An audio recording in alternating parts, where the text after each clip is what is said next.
oqishini qaranglar, shar-shara mazza yashayapti. To'sib bersangiz ertanmanda kunduzda qizib kelsa, shuni chiqib cho'milib yuboraverasiz. Eshingiz tagida kattalar to'yda suturibdi. Mazzaligini qarang bu joyda. Uy-joy oqtarib yurgan aka-ukalarimizga videoda tashlab beringlar. Manfaatli bo'lgan bo'lsa like bosib ketish mumkin. Men sizlarga chiroyli holatda patchilik bitayotgan, noldan bitayotgan uy-joy ko'rsatamiz sizlarga. Ko'rib turibsizlar, 4 sotik yerimizda suvoq holatlari bo'lyapti.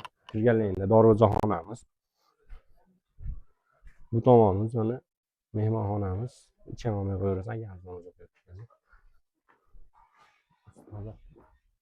Bu xonamiz oshxonaga mo'ljallangan, detskiga mo'ljallangan. Dimoxodlargacha tepalarga, dimoxod chiquvchi xodlarni ham qo'yib qo'yishib berganlarimiz. Bemalol ventilyatsiya bo'ladi.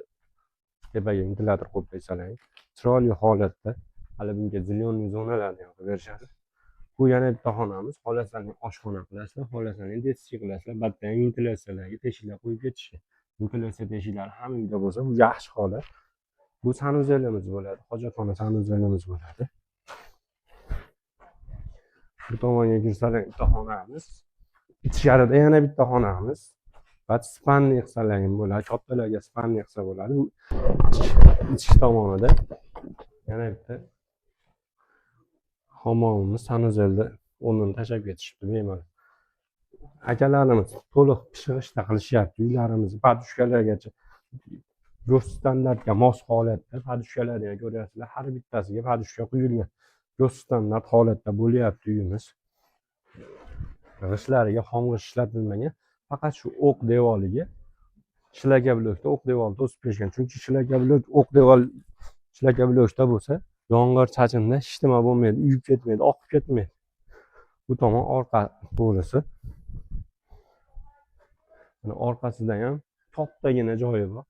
Bemalol mol qo'yib boqasizlarmi, to'yxona qilasizlarmi, ta'mirxona qilasizlarmi, nima qilsalaring qilaverasizlar. Bu yon eshikdan shunday chiqsalaring katta ariq bor. Hojatxonaga alohida chuqur, oshxonaning suvi ketgani alohida 7 metr, 6 metrli chuqurlar qilib berishibdi. Tevalarni shiypillarda chiroyli holatda yoqib berishibdi. Manzilimiz Farg'ona viloyati Marg'ilon shahar. Kamiyat Imom Matrudiy ko'chasi 7-ko'cha. Hatto Anvar aka Qassob ko'chasi ham deyishadi. Kirganlaringda oxirida joylashgan. Bitta 3 sotik, bitta 4 sotikli yonma-yon uylarimiz bor. Bemalol aloqaga chiqaverasizlar. Sizlarga xohlasangiz shu holatda, xohlasangiz patkuli kelib yashaydigan holatda bitkizib berishadi. Kimga shunday uy-joylar kerak bo'lsa, pastda nomeriga aloqaga chiqaverasizlar.